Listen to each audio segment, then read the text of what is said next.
Fraud या धोखेबाजी किसी के साथ भी हो सकती है, इसीलिए इससे सावधान रहने की जरूरत है। आज आपको कुछ ऐसे ही करोड़ों के फ्रॉड के बारे में बताएंगे जिसे सुनकर आपका दिमाग चकरा जाएगा। विदेश से लेकर अपने देश तक अलग अलग जगहों पर करोड़ों की धोखाधड़ी को अंजाम दिया गया है, जिसका पूरा कच्चा चिट्ठा हमारे खास शो में खोलेंगे। नमस्कार, हमारे प्रोग्राम कच्चा चिट्ठा में आप सभी का स्वागत है और मैं हूं आपके साथ प्रियांशी मिश्रा।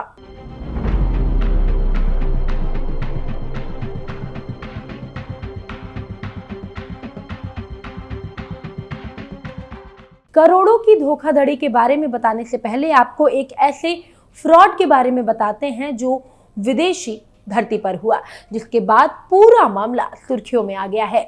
दरअसल केरल के कुछ लोगों ने कुवैत के गल्फ बैंक के साथ 700 करोड़ रुपए की धोखाधड़ी का मामला प्रकाश में आया है। इस धोखाधड़ी केस में करीब 1425 मलयालियों के खिलाफ मामला दर्ज हुआ है। आरोप है कि ये सारे लोग गल्फ बैंक से बड़े अमाउंट का लोन ले लेकर अलग अलग देशों में शिफ्ट हो गए हैं।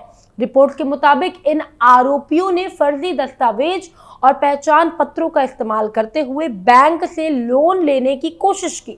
अब पुलिस ने कानूनी कार्रवाई करते हुए इनके खिलाफ आईपीसी की धारा 420 यानी धोखाधड़ी और धारा 406 यानी विश्वासघात के तहत मामला दर्ज कर लिया है। मामले में कुल 1425 आरोपित है। सबके खिलाफ जांच जारी कर दी गई है और अन्य संभावित आरोपियों की पहचान की जा रही है। रिपोर्ट्स के मुताबिक इन आरोपियों ने धोखाधड़ी करने के क्रम में बैंक से पहले 50 लाख रुपए से 2 करोड़ रुपए तक का लोन लिया। इसके बाद इस वाले लोन को इन लोगों ने समय से लौटा दिया, लेकिन बाद में बड़े लोन को लेकर फरार हो गए। कहा जा रहा है कि ये आरोपित गल्फ बैंक को चूना लगाने के बाद ब्रिटेन, कनाडा और अमेरिका में जाकर बस गए हैं। वहीं बैंक ने इस मामले में अपनी छानबीन को 3 महीने पहले ही शुरू कर दिया था।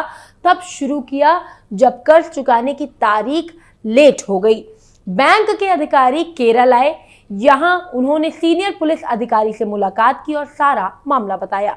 इसके बाद शिकायत के आधार पर एर्नाकुलम और कोट्टायम जिलों में 10 मामले दर्ज किए गए। अभी तक की जांच में सामने आया कि इस घटना में 800 ऐसे लोग हैं जो कुवैत के स्वास्थ्य मंत्रालय में बतौर नर्स काम करते थे। बैंक का नाम है कि शायद शुरुआत में कुछ लोगों ने इस गड़बड़ी को अंजाम दिया हो और बाद में उनसे सीखकर दूसरे मलयाली भी इस अपराध में आ गए हों। तो चलिए आपको इसी के तहत कुछ और केसेस के बारे में बताते हैं। दरअसल एसबीआई की लीलापुर शाखा में 6 महीने पहले हुए करोड़ों रुपए की हेराफेरी की जांच सीबीआई ने तेज कर दी है। इससे जहां बैंक में खलबली मची है, वहीं पीड़ितों को भी अपनी डूबी हुई रकम मिल जाने की नई उम्मीद जग गई है। जांच एजेंसियों ने पीड़ित ग्राहकों को अलग अलग तिथियों में अपना बयान दर्ज कराने को कहा है। इसी साल मार्च में यह मामला पकड़ा गया। पूर्व मैनेजर जयनाथ सरोज पर 2 दर्जन से अधिक खाता धारकों ने धोखाधड़ी करके रुपए हड़पने का आरोप लगाया है। खाता धारकों की शिकायत पर प्रभारी मैनेजर शिखर अग्रवाल की तहरीर पर आधार पर पुलिस ने आरोपित बैंक मैनेजर समेत अन्य धोखाधड़ी समेत कई गंभीर धाराओं में मुकदमा दर्ज करके जांच शुरू कर दी है।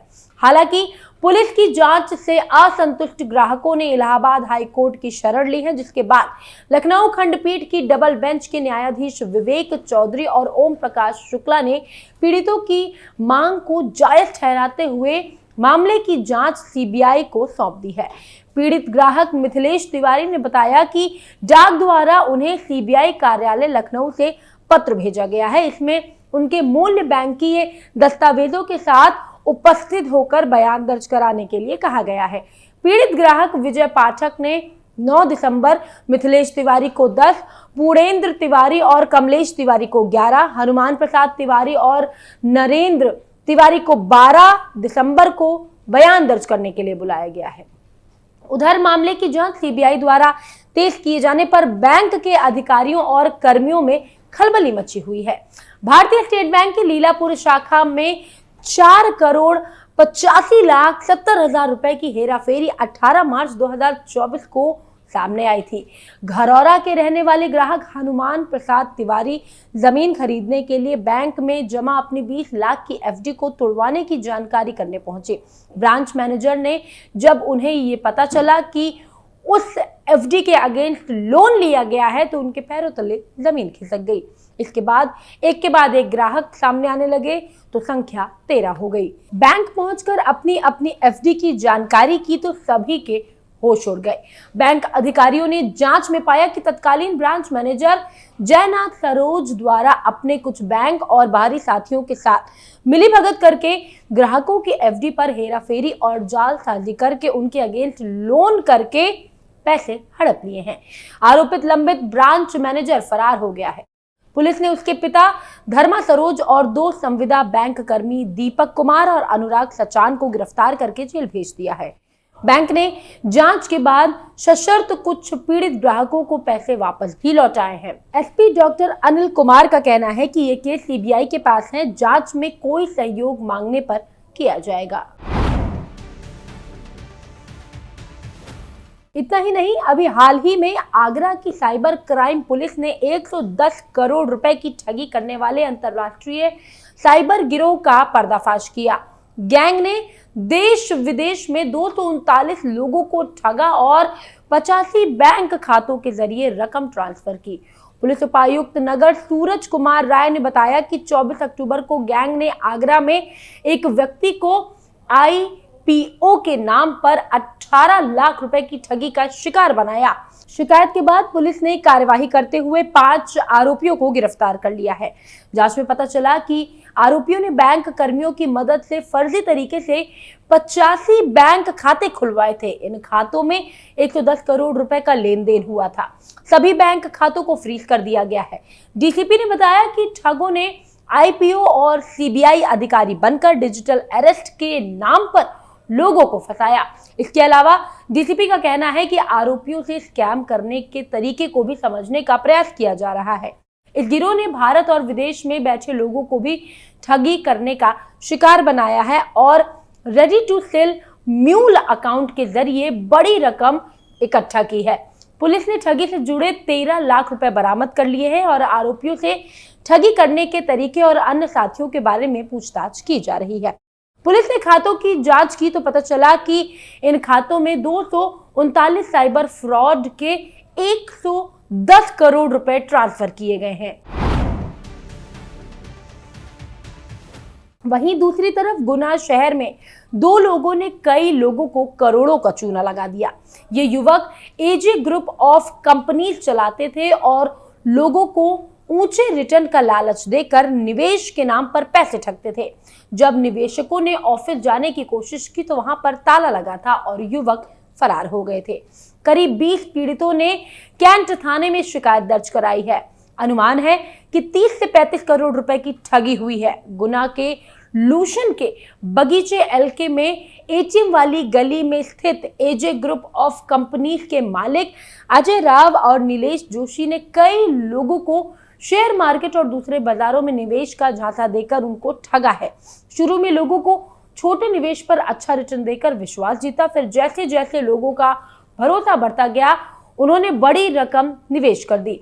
युवकों ने लोगों के ऑनलाइन खाते भी बनाए और उसमें बड़ी रकम दिखाकर उन्हें लालच दिया। धीरे धीरे अलग अलग स्कीम्स में निवेश करवाते गए और पैसा जमा करवाते गए। कुछ समय तक लोगों को रिटर्न मिलता रहा जिससे उनका भरोसा और पक्का होता चला गया।